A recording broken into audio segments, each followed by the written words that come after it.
Paldies! Drifta fināli, drifta būs priekšā, Gvido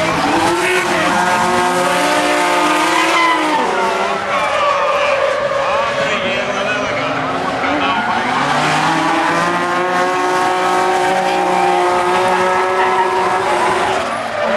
Atkal, braucot šajā virzienā, neficē labi ar pārvediem.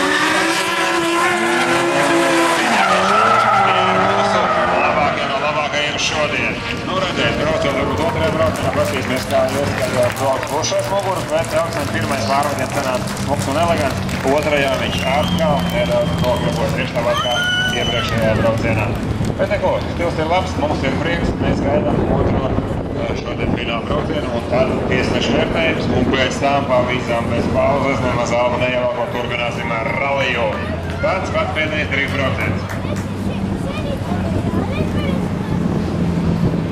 Tad, mīļie skatītāji, gadījumā, ja jūs gribat redzēt patiešām lielus ātrumus un īstu lielu, skaistu prodriftu, nākamnedēļ, 10.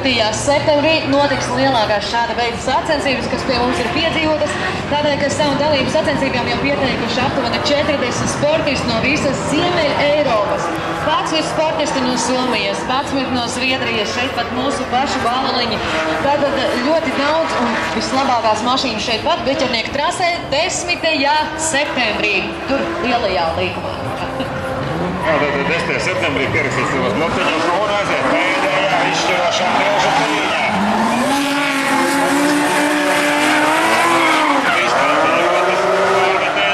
Un Elksnim mēs zinām vājā lupiši.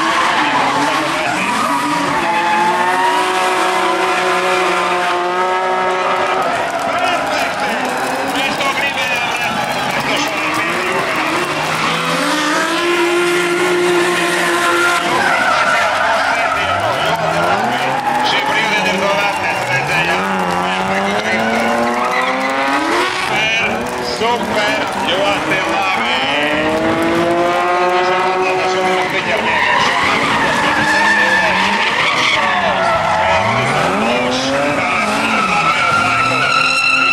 Viņi nav zaudējuši formu. Gvido Elksnis, Kristof Driftā. Būtībā pilnīgi vienalga, kuram no viņiem tiesneši piespēlīs pirmo vietu. Viņi mūs šodien iepriecināja. Jau mēs dzirdam arī skatītāji. Viss ir labi. Tiešām tur trībīne ir kāds dzīvo. Izrīdz arī publikas vērtējumā. Kā jums patika Gvido Elksnis? Tātā mašīna jums patika, es dzirdu. Bet kā jums patika Kristofs Blošs? Uzvarētājs šīs dienas Rīgas sacensībās Kristofs Blošs! Visbaltā ķiverē uz jumtā! Un otrajā vietā Gvido Elksnis! Gvido pacēl rokas! Jā, lūk, un Gvido Elksnis! Un paldies arī visiem pārējiem sportistiem, uzgalvējiem reisiem. Paldies, drifts bija ļoti perfekts. Tieši tas, ko mēs gribējām redzēt. Un tātad pēc tam pēc īsa brīža sāksim ralliju un tagad apbalvošana drift sacensībās. Un piedestāls ir trases vidū, tad arī trešajā vietā. Visi pārējie sportisti piedalījās drift sacensībās, aiziet uz piedestālu. Visiem pārējiem vienkārši trešā vietā par piedalīšanos, bet pirmie